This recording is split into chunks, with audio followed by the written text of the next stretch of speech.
C'est cela? Bonjour. Oui, bonjour. Bienvenue parmi nous. Merci. Vous êtes le président de cette association. Exact. C'est ça, et vous êtes médecin spécialiste en médecine interne. Tout à fait. Voilà, vous êtes accompagné donc de Ilyes Bendali. Bonjour. Bienvenue parmi nous. Merci. Vous êtes donc le secrétaire général de cette association. Tout à fait. Et vous aussi, vous êtes médecin spécialiste, en spécialiste en microbiologie, c'est cela.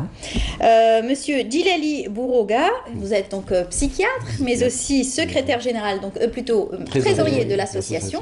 Marhaba bik. Voilà, et merci d'être présent parmi nous ce matin. Merci à vous de nous avoir invités. Voilà, cette association a pour âge donc depuis 2001, c'est cela, C'est ça.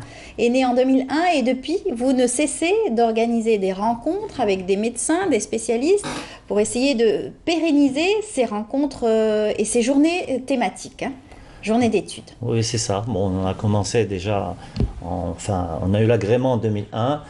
On a essayé de faire une petite activité non structurée. À partir de 2003, bon, les journées ont eu lieu.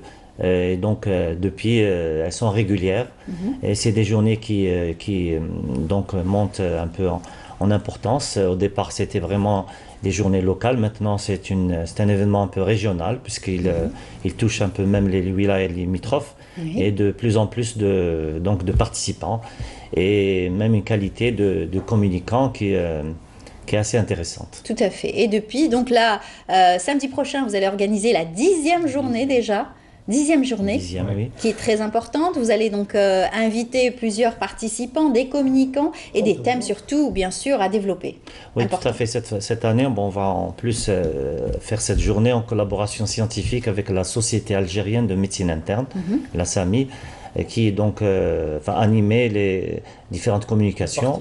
Bon, on a un programme comme d'habitude bien établi et régulièrement on change de thème. Et c'est pour mettre à niveau un peu les connaissances de différents praticiens Tout à fait.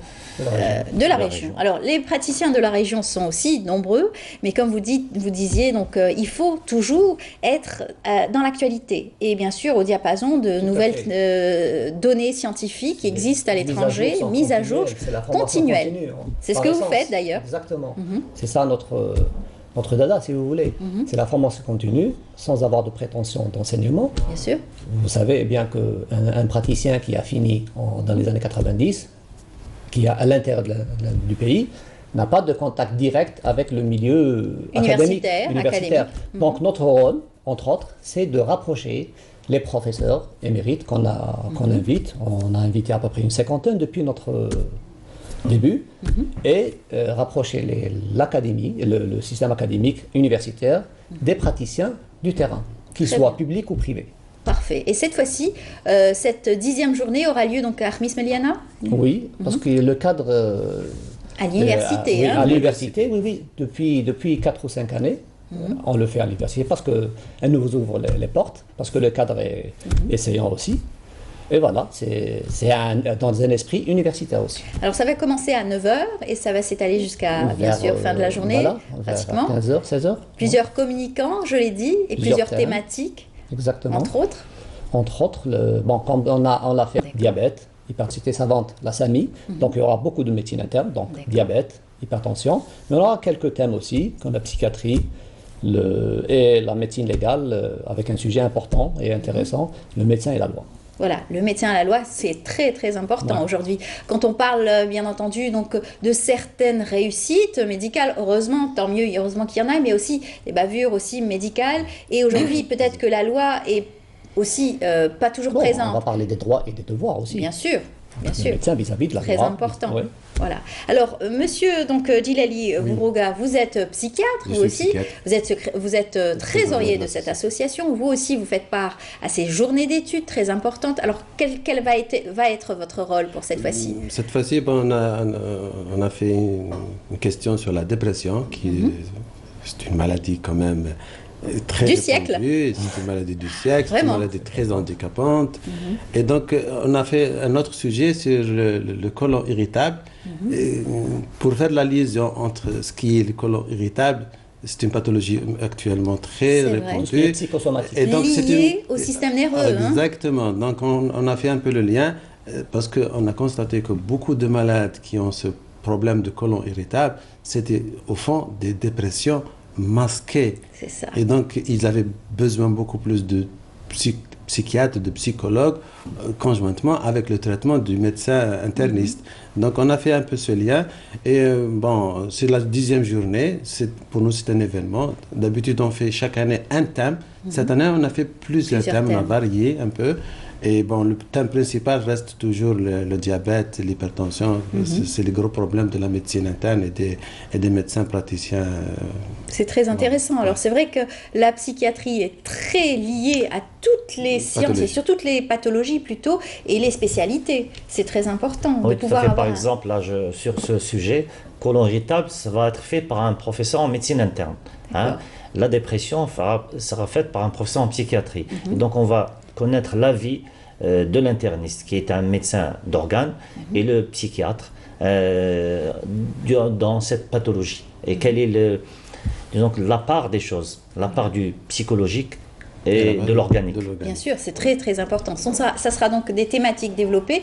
Les étudiants, j'espère, et surtout les médecins qui travaillent, bien entendu, depuis quand même assez longtemps dans les hôpitaux, les cliniques, etc., vont prendre part à ces communications, bien sûr, et vont être informés des nouveautés. Justement, on lance un message, peut-être qui n'est pas très connu, c'est que cette journée est ouverte à tous, hein, y compris et surtout peut-être les étudiants en médecine, les internes en médecine, ils sont les bienvenus parce qu'ils pensent que c'est un événement qui est seulement dédié aux professionnels. Alors que même pour les étudiants, c'est tout à fait. C'est ce qui fait la différence. Ce qu'on veut, c'est mettre en complément la formation de diplôme, d'académie théorique avec le terrain. Donc ils doivent apprendre le métier. Le médecin, c'est un métier qu'il faut apprendre sur le tas. Et mettre les connaissances apprises à l'université avec les connaissances qui sont transmises. Les connaissances apprises, bien sûr, à l'académie, donc à l'université, et pouvoir communiquer aussi avec le patient, comprendre aussi le patient, c'est très, très, très important. Alors, il va y avoir aussi des matinées, vous organisez aussi des matinées thématiques. Oui, ben justement, c'est pour cela qu'on a un peu changé de stratégie dans la journée essentielle qui est celle-ci. Va être un peu diversifiée et on va garder des matinées, donc des demi-journées pour un seul thème. Et là, il y aura beaucoup de débats et ces journées thématiques, ces matinées thématiques ont été un peu délocalisées au niveau de chaque chef-lieu de daïra pour que l'association touche toutes les régions.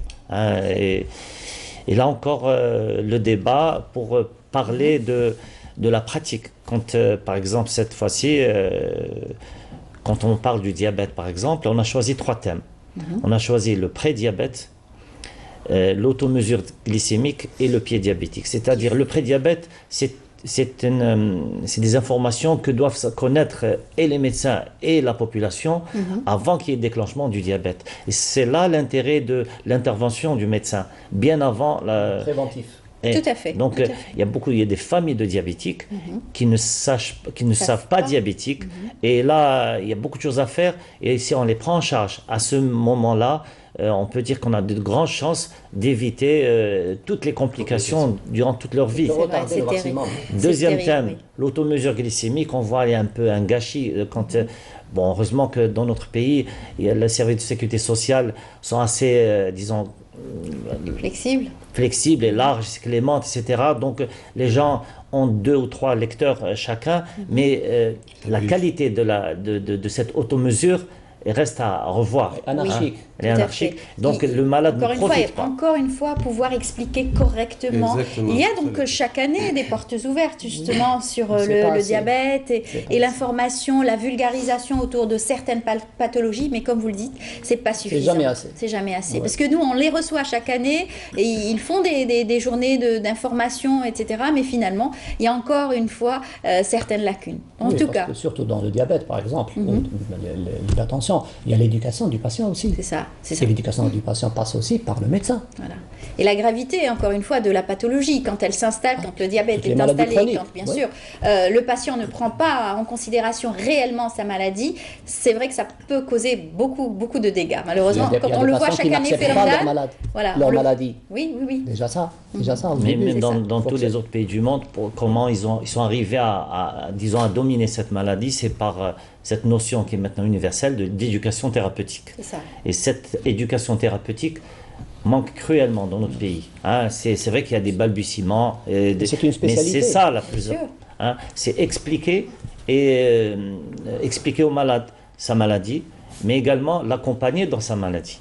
Hein, parce qu'il faut se mettre à la place hein. Du patient. Il y a l'aspect, disons, maladie, mais il y a l'aspect psychologique, l'aspect social. Et là joue un grand rôle, le psychiatre joue un grand rôle. C'est des maladies chroniques et elles entraînent obligatoirement à un certain moment donné une grande anxiété et des cas de dépression terribles et ça passe souvent inaperçu. L'acceptation de la maladie, exactement, encore une fois. ça passe inaperçu et si on ne prend pas le malade en tant que tel, parce que le malade c'est le somatique et le psychologique et le social. Donc si on ne prend pas en considération ce qui est psychologique et social, le malade ne sera jamais rétabli dans sa santé correctement. Il y aura toujours un petit déséquilibre qui va l'accompagner. Qui fait défaut. Exactement, et ça peut entraîner des complications. Un malade anxieux, un malade déprimé, si on ne s'intéresse pas à cet aspect-là, il restera toujours déprimé et son diabète ou son hypertension sera tout le temps déséquilibré. Donc c'est ça le malade, c'est-à-dire le somatique, le psychologique et le social. Donc on essaie de donner le maximum d'informations au médecin pour qu'il s'intéresse à ces aspects-là. Parce que s'il prend uniquement la glycémie ou l'hyperglycémie glyquée, ça reste limité, mais le malade, il est là. Il faut lui parler, il faut... Voilà. En tout cas, les médecins spécialistes font régulièrement aussi de la pédagogie aussi avec des formations chez des médecins généralistes pour encore une fois donner plus d'informations à chaque pathologie. Merci, messieurs, d'être venus ce matin. Merci. Juste un dernier mot pour remercier quand même monsieur le recteur de l'université de Khamis Miliana qui nous a toujours reçus. Et puis remercier également les médecins de la wilaya et lance un appel pour qu'ils viennent le samedi 18 avril à l'université. Tout le personnel est médical et convié cordialement. Alors il y a une revue aussi médicale que vous éditez normalement. Alors la pratique médicale qui est normalement éditée par cette association. Oui, c'est vrai que pendant des années on l'a édité, un franc succès.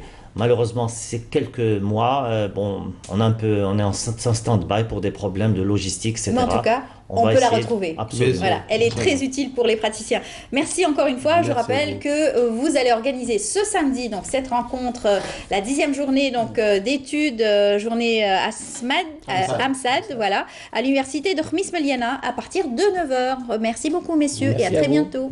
Merci. Voilà. On continue.